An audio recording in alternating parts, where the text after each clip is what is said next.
ও আইমণি ঘৰ আছানে বাৰু? তনি বাৰু ঘৰত? হে ভগৱান কোননো আহে জানো ভৰ দুপৰীয়াখনত ইমান ধুনীয়াকে ফেচিয়েল কৰি শুই আছিলো ই মিনতি খুৰীদেউৰ লিখিয়াই লাগিছে পাই গোটেই ঘৰখন ধ্বংস কৰিবলৈ আহে মই বৰ বেয়া পাওঁ পেটটো বহুত কোলা মানুহজনী অ কোন অ মিনতি খুৰীদেউ আহিছে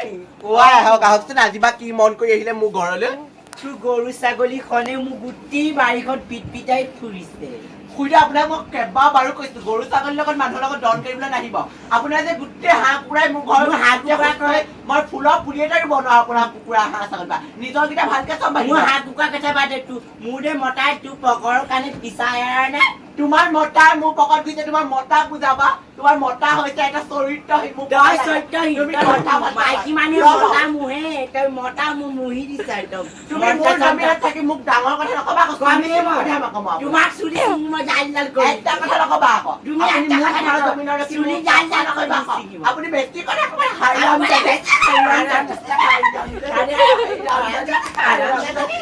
আজি মই কাকা মোৰ ঘৰত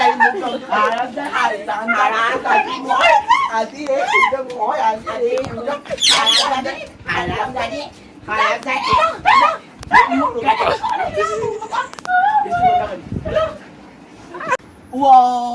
মিনতীয়াও সৈতে আইমণিয়ে দন লাগিছে আৰু লাগক কেতিয়াবা বৰ ভাল হয় ন আৰু লাগক মই বেৰত পকা ঘাঁহ তেতিয়া আৰু দন লাগিব আৰু লাগ এই সূৰ্য আইমণিয়ে মোক গোটেই ঘৰখন ধ্বংস কৰিছিলে আৰু লাগক